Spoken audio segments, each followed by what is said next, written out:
வணக்கம் நண்பர்களே, welcome to health up channel. இந்த பதிவில் ஹெல்த்தியான ட்ரிங்க் பற்றி பார்க்க போகிறோம். வாங்க வீடியோக்குள்ளே போகலாம். கால்சியம் அதிகமாக இருக்கக்கூடிய மக்கானா ட்ரிங்க் பற்றி தான் பார்க்க போகிறோம். வாங்க எப்படி செய்கிறதுன்னு பார்க்கலாம். கேஸ் ஸ்டவ் ஆன் பண்ணிடலாம். ஒரு பேன் போட்டுடலாம். 2 கப் மக்கானாவை நல்லா 6 to 8 minutes நல்லா ஃப்ரை பண்ணி எடுத்துடலாம். அதை ஒரு பிளேட்டுக்கு ட்ரான்ஸ்ஃபர் பண்ணிவிட்டு ஆற விட்டுடலாம்.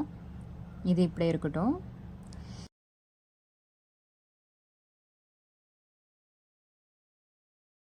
இதே பேன்லேயே நம்ம பாதாம் ஒரு 1/4 கப்,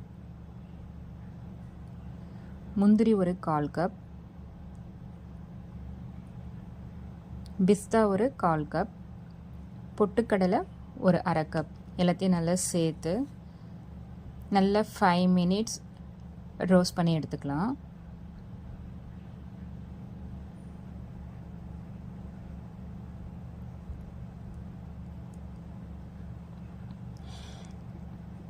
இதையும் நம்ம ஏற்கனவே எடுத்து வச்சுருக்க மக்கானா ஃப்ரை பண்ணதோட சேர்த்துடலாம்.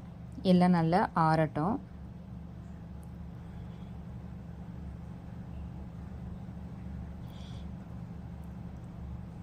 அது கூடவே 3 ஏலக்காவையும் சேர்த்துடலாம்.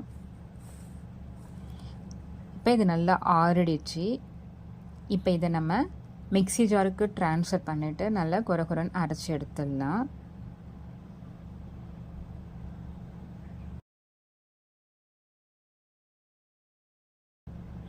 பாருங்கள், இந்த பதம் வந்தால் கரெக்டாக இருக்கும். நம்ம இப்போ இது ஒரு டைட் கண்டெய்னரில் ட்ரான்ஸ்ஃபர் பண்ணிவிட்டு நம்ம 1 மந்த்துக்கு மேலே கூட ஃப்ரிட்ஜில் வச்சு நம்ம யூஸ் பண்ணலாம். இது கெடாது, அப்படியே இருக்கும், நல்லாயிருக்கும். ஒரு கிளாஸ் பாலில் 1 டீஸ்பூன் இந்த மக்கானா பவுடரை ஆட் பண்ணிக்கலாம். 1 டீஸ்பூன் ஜாகரியை ஆட் பண்ணிடலாம். எல்லாத்தையும் நல்லா மிக்ஸ் பண்ணிடலாம். இந்த ட்ரிங்க் குடிக்க ரொம்ப டேஸ்டியாகவும் இருக்கும். ஒரு நல்ல ஹெல்த்தியான ட்ரிங்க்கும் கூட. ட்ரை பண்ணி பாருங்கள். மீண்டும் ஒரு நல்ல பதிவில் சந்திப்போம். நன்றி.